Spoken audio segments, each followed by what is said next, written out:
Well,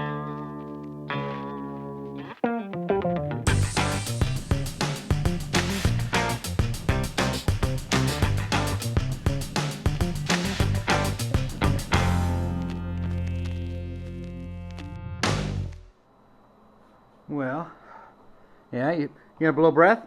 Blow your breath. Yeah. People wonder why we violate the rules and wear long sleeves sometimes. So I've got this, and it is birch, and it's spalted, which means it's, well, it means it's rotting. Yeah, well, I mean, that's spalt there too. Basically, the whole thing is more or less trash. But I think it'd make a really neat idea. I want to build a large, deep dish. I want to build the kind of thing that takes a really big lathe. I'm sure it won't be as nice as a really big lathe, but who knows? Maybe it will be. Hey, no. So, first, we need to calculate how wide I will be able to get those blocks. Then use that to decide how big in diameter my bowl can be. Then I need to cut it to the proper lengths. And I think it'd be cool with some splines of a dark hardwood. And maybe some dark hardwood dividers of some sort. Is that we'll see. For me? Here are the slabs prepared. As you can see, we got it warm enough the lights came on.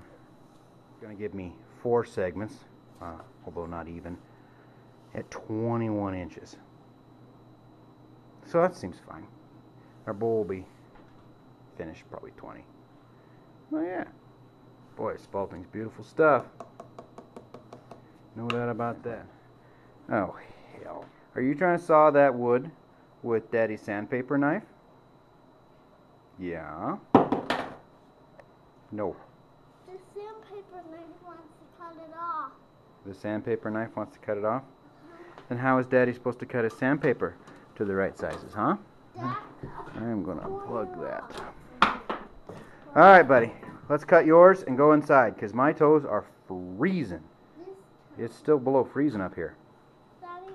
Well, it's early morning. Snowing like heck, which is going to suck. My little helper is actually still asleep, but that's fine, because by the time he's up and dressed and got a few cartoons in him, with luck the cast iron will be warm. What I need to do now is size up my blocks. So I've got one good face on most all of them.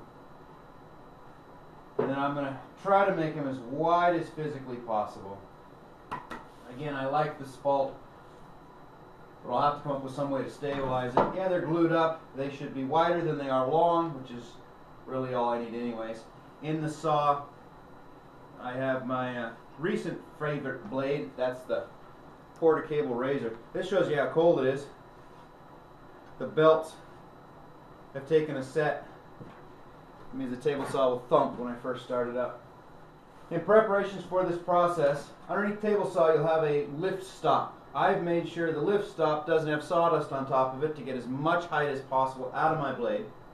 And I have made sure that my blade is square, straight up and down. Those two things, I'm hoping combined, will let me get through this. This wood is not hard, but it's sawing 2 3/4 inches in one shot. So it will be a muscle display for the 3-horse general here. 2-horse general. 2-horse general. I do have a very large, powerful saw, so this isn't actually hard for it. If you're working with something a little smaller, obviously you can take this in 2 cuts, 1 from each side.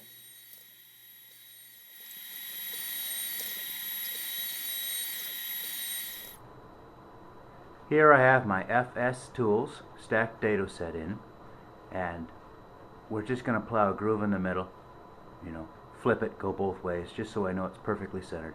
And I don't have a whole lot of dark wood to play with, so I'm going to use tongue and groove cherry, some scraps of that I have. So it'll have big chunky keys in the middle. I think that'll look okay.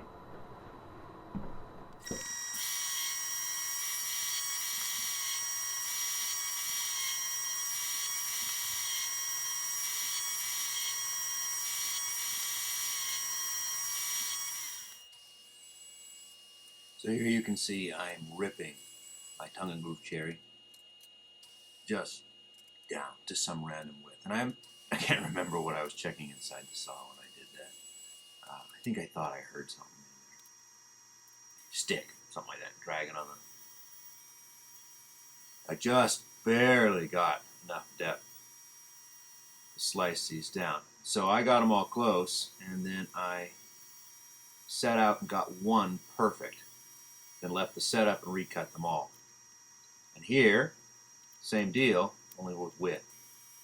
Get it close, always oversized, and I take a little more off, check it, and now we can assembly line the rest. So, for the glue up, I've flipped and mixed and matched to try to get, it's not, stupid one right there.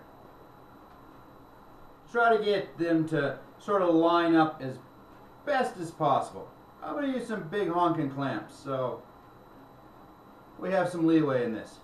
I've taken just a disposable solvent brush, trimmed some of the bristles up, and I've gone through each of the cracks, brushing off anything that might get in the way. I've done the same thing with my splines, cleaned them up. Now we are ready to do some gluing. Gluing on top of a sealed piece of scrap will very much help you keep your workspace glue glob clean.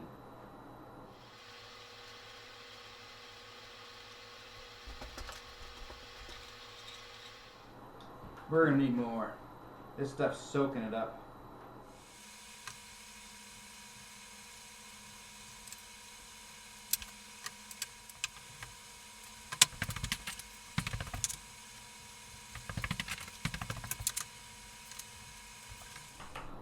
I'm going to go ahead and leave that one sit there like that. If things start to set up early, I don't want them to set up pulled apart.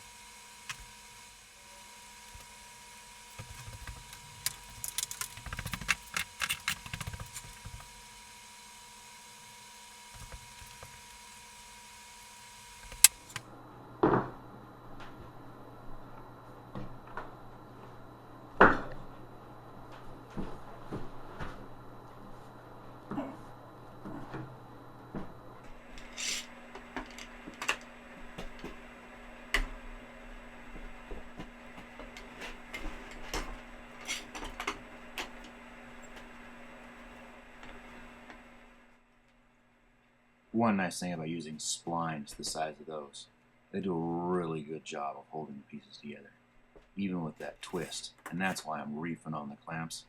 Basically, I'm straightening out the twist. Even with that twist, that much surface area, it really can't rise. It's not like using biscuit joints. I'm throwing on these extra little clamps. I don't know. Compared to the two big ones, I don't really know how much power they put on it, but it makes me feel better. Here is our block, basically prepped. And I got my helper back. I trade the shop where I work, sandpaper for this machine and lumber and slabs, so that I can occasionally sneak in here and use it. And I know it's cheating, but it does such a great job getting everything so perfectly parallel, smooth, and flat. So you're going to have to forgive me. Now we're going to find the center. You want to help me, Mark?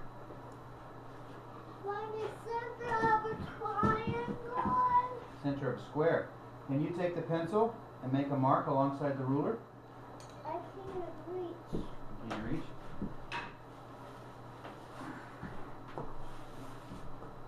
Okay, get down, yeah.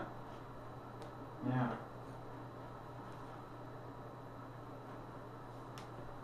not so hard. Right there.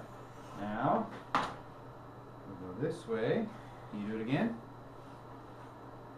No. No? Alright. There's our center. Because this slab is simply too thick for me to do in one shot from one side, I'm going to drill all the way through it so that I can align a dowel pin from each side.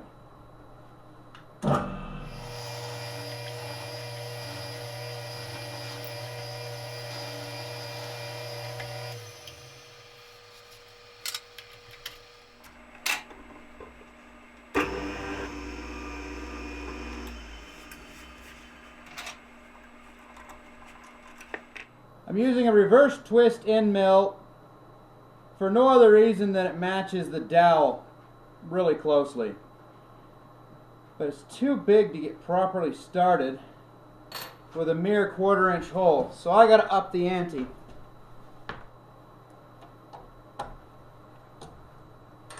Let's see if this will do it.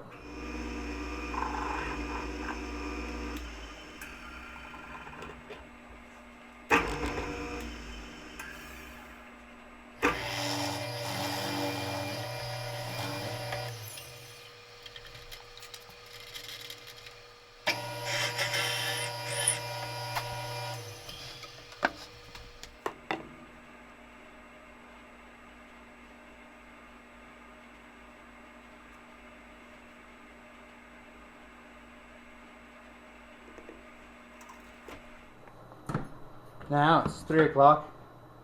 Haven't had lunch yet. I'm gonna go in and eat. Here's my dilemma. I don't have enough height.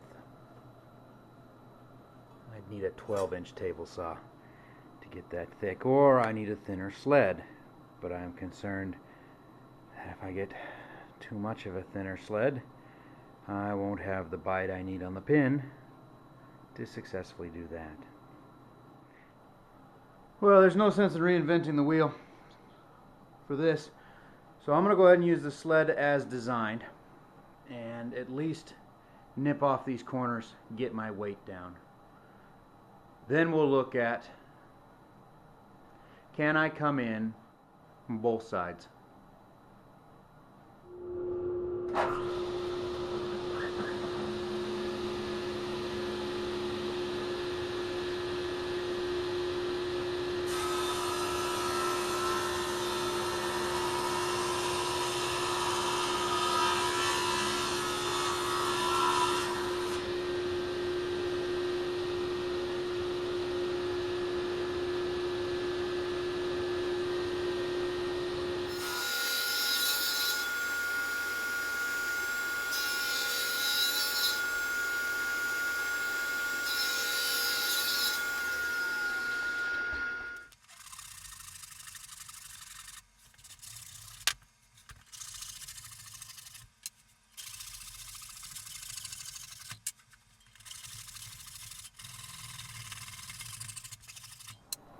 I now have the disc set at its final distance from the blade. And I'm just going to make a few cuts and chew at it for a bit. This part here is no different than any other of my circle cutting videos. Except that the blade isn't going all the way through, so those pieces aren't falling off. And what I'm going to do is I'm going to go around it until those pieces get so thin they begin to break off on their own. Then I'll stop, break them off, and we'll reevaluate.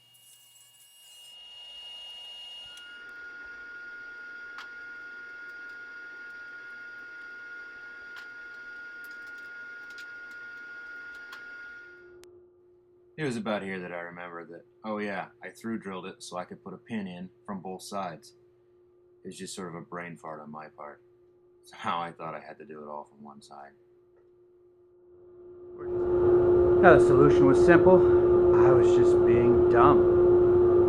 Don't glue the other pin in. I don't know what I was thinking.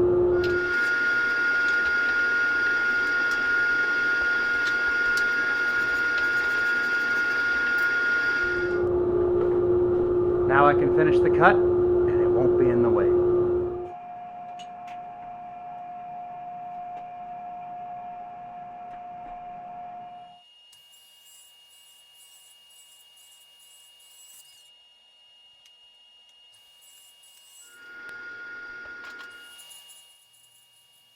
Spinning it like this into the saw blade is what makes it round. You will have to go all the way past your blade to cut the full depth.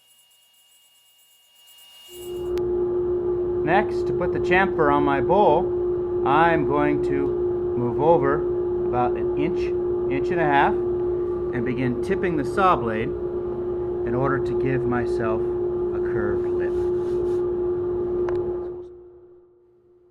By its very nature, this can be a trial and error process.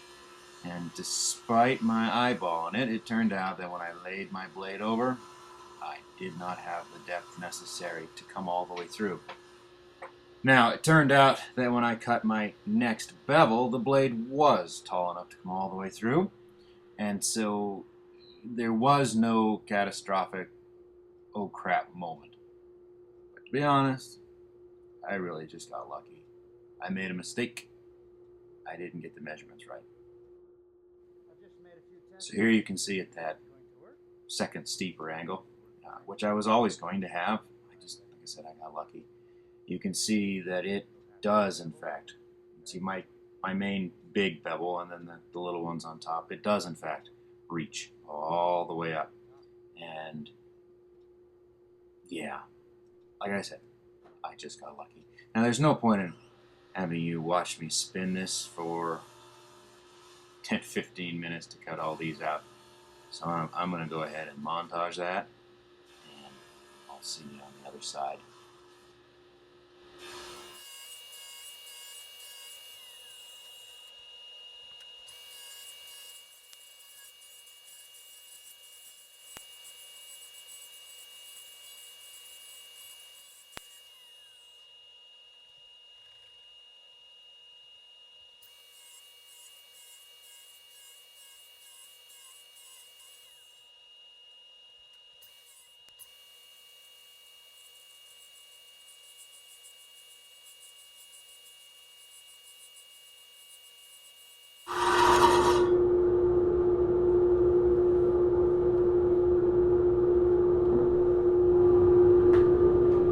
Alright, here is our outer profile. This spalted birch is pretty rotted, so it's not cutting very cleanly. We'll have to clean that up in post-production, as they say. Now it's hollow at the top. The way the jig works, very, very simple. Alright, here is our disc. There's our pin. Glued in place. This slips on. It pushes up tight. I clamp a rod along that rail, and then I can spin it. And that, of course, is centered over the top of the blade. Nothing to it. I will be running it without a throat plate because I need more height than my throat plate, my dado throat plate will allow, because this is that crappy wobble blade. And so it, it's only designed to cut 1.5 inches or something like that, and I want to make it cut close to 2. So, new throat plate. Doesn't matter, it's all covered. So there you can see, I got the far rail clamped in place. I just lift the sled up, slip in the bowl blank, and drop it down.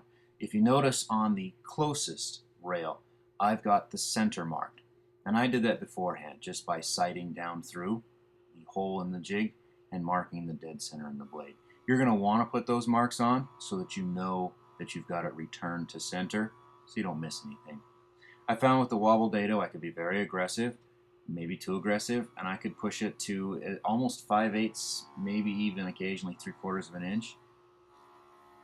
It's pretty soft wood. So hardwood is going to affect that, as is the horsepower of your table saw, and just how much power you want to put to it. So when I converted over to my stacked dado set, however, there was no way you could take that kind of bite. Teeth weren't that deep. It wasn't that aggressive. And I did that at maybe 1/4 of an inch at a time. And then that last cut is just a skim in an attempt to leave a good surface. Now there's no point in having you grind through all 15-20 minutes of me cutting this thing out, so we're going to montage this bad boy right up. See there, I'm just checking, and that gives you a good idea of just how deep I'm going. And it's a pretty good idea to check like that, and it's also why marking the center, again, I will slide my jig over, drop it, and then you'll notice I bring it back up to my center mark. That's why it's there. I've muted this clip entirely simply because, oh, that dust collector makes a horrible whine when you speed it up. So here I am, I'm just going through. You watch me make a temporary mark on that rail there again so that I can come back to a point. And here I'm trying to find my outer edge. I'm trying to find how far I want to push it. And that's what I keep marking there. With my wobble dado, I very quickly ran out of height. It just is not designed for this. And so I did have to switch it out. It also makes it look like I'm turning it 2 different directions. I'm not. There's my stacked dado set in there now. It's just some optical illusion that makes it look like sometimes I turn it backwards.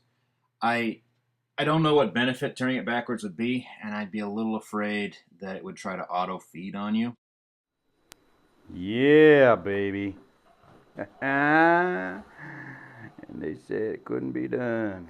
What we're going to do now is I'm going to get my water thin epoxy out, and I am going to brush over this entire surface. Let it soak up, soak in, and harden. Then once it hardens, we're going to fire the mess up again, and we're going to come across it, and we're going to take just this tiniest little whisper off all the way along. The reason why I'm doing that is I suspect that when I cut it, it will eliminate all this tear out stuff. The epoxy will hold everything together. You've been a great helper. You gotta wait. We will go shoveling, bud. But you want to watch Daddy paint? This is my water clear, water thin epoxy, and the goal here is to simply encourage this to soak up as much as possible. You found a mouse hole in the shop? As this soaks into the wood, it'll stabilize it so that when I come back and make one last cut on this bowl, I can take a fine line rather than these big tear out chunks that I have been getting. Okay. That sound like a good plan? Where's the bowl, Daddy? Huh? The bowl. What bowl? The bowl is always on there.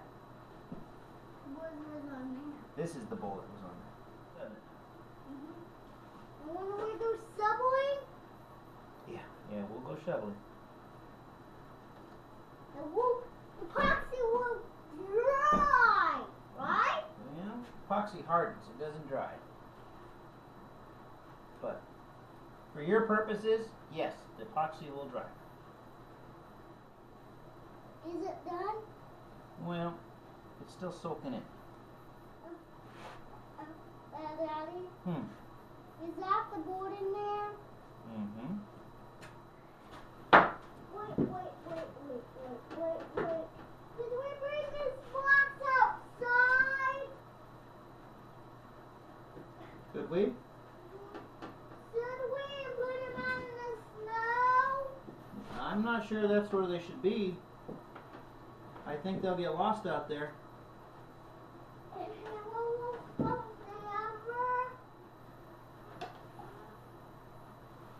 Okay. So how Well, my helper's working on his, and we're ready to make the final cut on this. The epoxy's had about 30 hours to dry, which is necessary given the temperatures out here. And I'm hoping that that will give me a crisp, clean cut. And I'm going to start in the middle, take just a whisper, and rotate it lots and lots and lots of times, going very, very slowly. I love the spiral look. I don't want it quite so pronounced.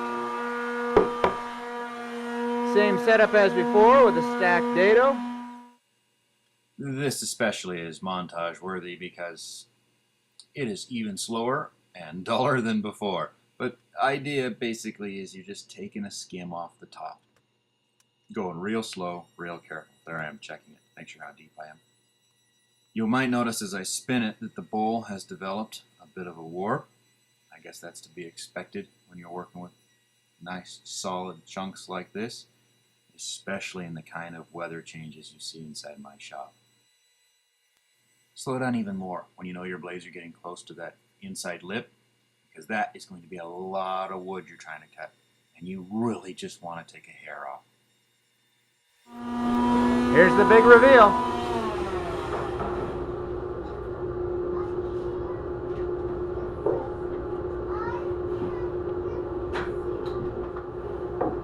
What do you think, buddy? I'd say that turned out pretty nice. Now I would like to come back around and clean up these edges. I want to roll them a little more, and I want to thin up this outer rim. So I know with my jig I don't have a lot of adjustment. So instead of trying to re-drill holes, I'm going to shim it over by placing a washer or two on the blade to move it over slightly, and then I'll reuse my same old holes, and that will permit me coming back around and cleaning these up. Tracking down some washers like that is really helpful. You'd be amazed how many times you just want to kick a blade over.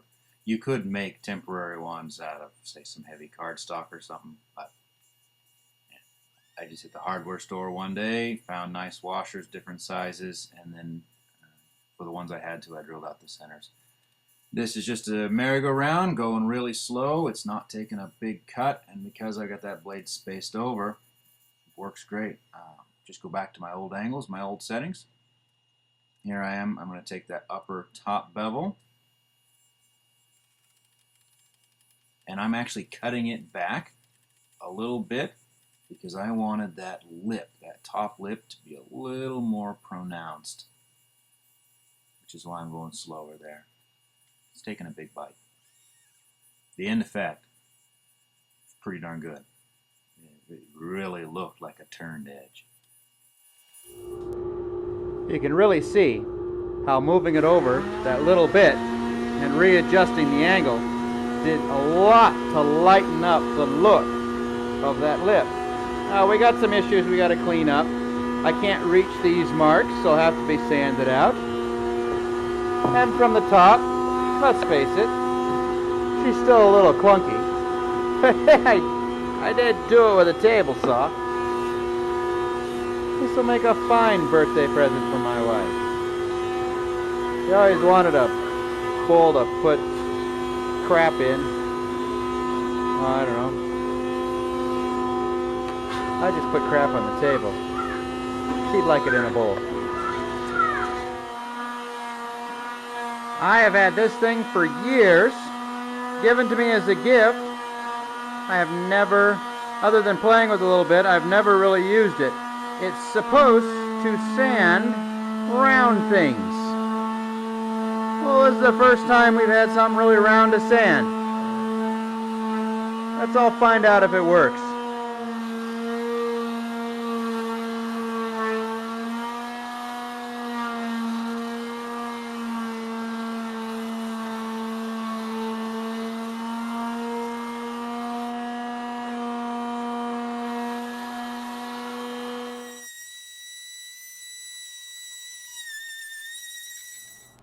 Be honest, my intention was never to take all the scratches out. Now, some of you might think that's a cop-out, but that is how I feel. Because to me, part of the beauty of this is the absurdity of how it was made. And so the scratches all going in a single, continuous, uniform loop. It's going to invite people to ask. People who know tools, anyways. How the heck? What did you use to cut that? I do want to knock them down, and I would like a more knockdown than that. Tell Mommy that I'll come back in, okay? What are you going home? What are you going inside to tell Mommy? In the subway, he had to get all his breath going.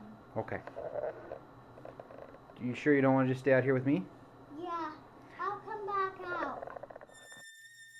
He didn't want to come back out, and at the risk of sounding like a bad daddy, I was totally fine with that, because I was not looking forward to telling him that I needed the yellow sander.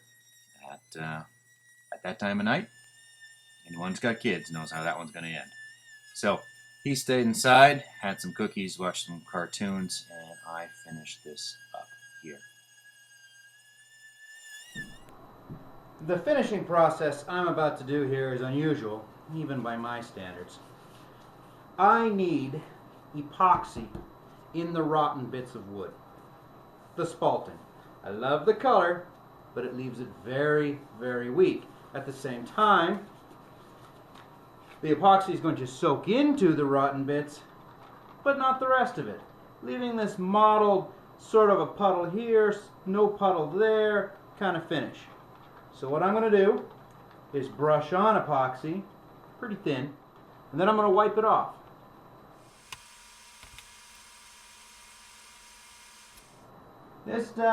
Doing it this way is about finding a balance. I don't want to leave the epoxy too dry. If I overbrush the epoxy, it rips bristles out. And since I'm just going to wipe it all off, I don't want to lay it on too heavy because this crap is expensive.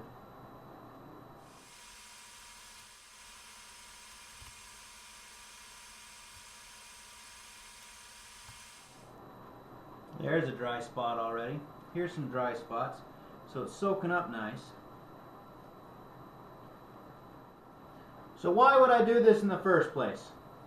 Well, if I don't, you're talking about laying down, oh, God only knows how many coats of like a polyurethane finish before you can begin to get it to stay on top of the entire project. I'd probably be in this 6 or 7 coats, and I bet even then there would be spots where it soaked it up. Doing it this way, the epoxy soaks into the wood, into the spongy bits, where it then hardens and turns the wood into plastic. You give it a good sand, you come back at it with some polyurethane, and you're good to go. If you're going to make projects out of spalted lumber, you're just simply going to have to work with it this way. I don't know what else to tell you. Again, clearly I'm not being overly careful, nor do I need to be, because horror of all horrors, I'm coming back and doing this.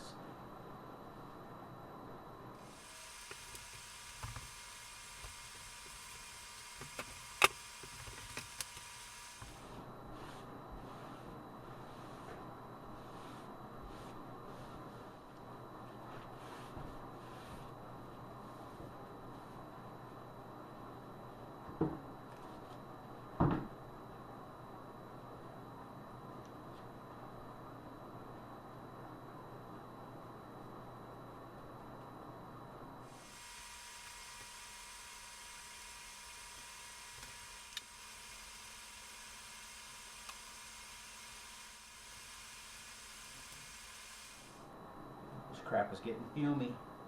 It's starting to harden. This is taking too long.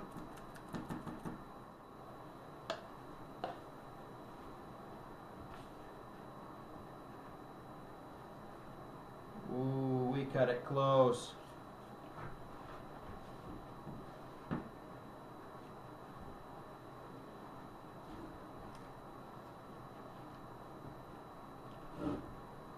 cut it very close. This is not an occasion for skimping the rags. This is an occasion for borderline panic.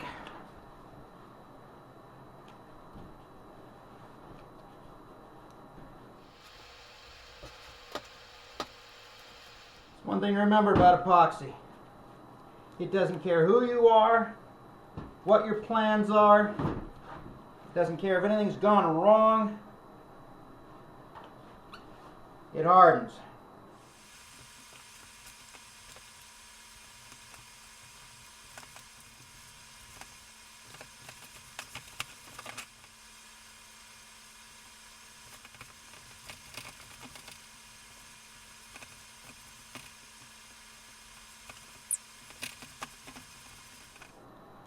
You very nearly got to almost watch me say a whole string of very bad words. But in the end, we pulled it off. I think it turned out wonderful. It's one of those projects I'm really proud of. You know, I think we all have some unique ideas in us, and I just love the fact that this was one of mine. I'm not claiming that it's never been done this way, ever, in the scope of human history. I just know I've never seen it done this way. So for me, I had a problem, and I solved it, and that's always a good feeling. My son had a blast. He brings everybody who comes over to the bowl, shows it, gibbers at him. My wife loves it. I particularly like the way the machine tool marks turned out. I love that bottom texture with the spiral. I love the fact that the carbide teeth left these arcing scratches that roll up the inside lip. If you're a tool guy like me, it's as fascinating to study as it is to look at. I know there will be questions about whether this is safe, and some of it I know is armchair safety experts. For the rest of you, there's nothing I felt or heard or saw during the course of making this bowl that would lead me to believe it's any more catastrophically dangerous than anything else you've ever done. It cut well, it machined well, my table saw seemed to handle it perfectly. I think it's just one of those things where you use your natural caution and you will get some good successful results. As always, your safety is your responsibility, but I think this is a winner. And if you ever duplicate it or you come up with awesome ways to make the idea your own, please show me. I love to see other people's work, whether I was involved in it or not, because it's how I learn. I appreciate you watching.